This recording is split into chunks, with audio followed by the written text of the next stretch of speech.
আসসালামু আলাইকুম। গত বছর আপনাদেরকে আমি গত বছর না মেবি ২ বছর আগে আপনাদেরকে রূপালি আমের চারা দেখিয়েছিলাম। সেটা অবশ্য চারাগুলো বেশ বড় হয়েছে। ওই যে ওই পাড়ে, পুকুর পাড়ে দেখা যাচ্ছে কিনা জানি না। তো এই পাড়ে এই দিকটায় একপাশে ধানের জমি আর জাস্ট জমির পাড় বাঁধা হয়েছে আরকি। আমরা যেটাকে পাড় বলি, আট বলি, আট। এখানে দেখুন এটা এই যে একটা রূপালি আমের গাছে মাশাআল্লাহ চমৎকার একটা আম দেখলাম।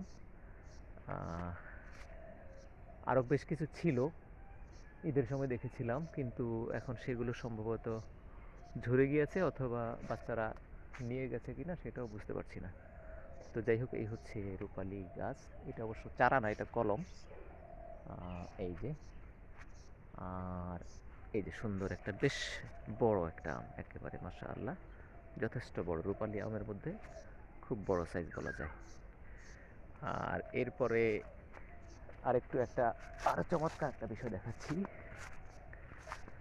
আহ,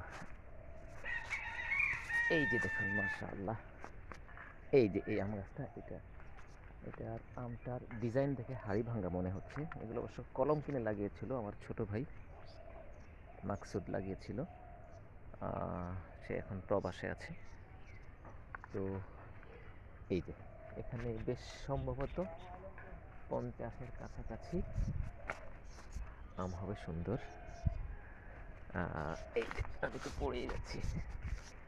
এই যে বেশ মাশাআল্লাহ চারদিকে চমৎকার আম ধরেছে। এটার ডিজাইনটা হাড়ি ভাঙার মতো।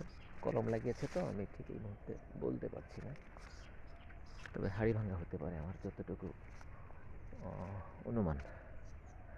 আর এরপরে আরও যে চমৎকার বিষয়টা দেখাবো সেটা হলো এই যে দেখুন মাশাআল্লাহ কমলা। এটা কি কমলা নাকি আসলে জাম্বুরা আমি কনফার্ম না। কমলা হওয়ারই জাম্বুরাও হতে পারে। জাম্বুরা বলতে ওই যে বাতাবি লেবু যেটা, সেটাকে আমরা জাম্বুরা বলি।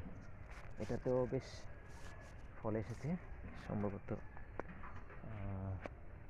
20-25 বা আরও বেশি হতে পারে। বেশ মাশাআল্লাহ এই যে ফল। তো আপনাদেরকে দেখিয়ে দিলাম।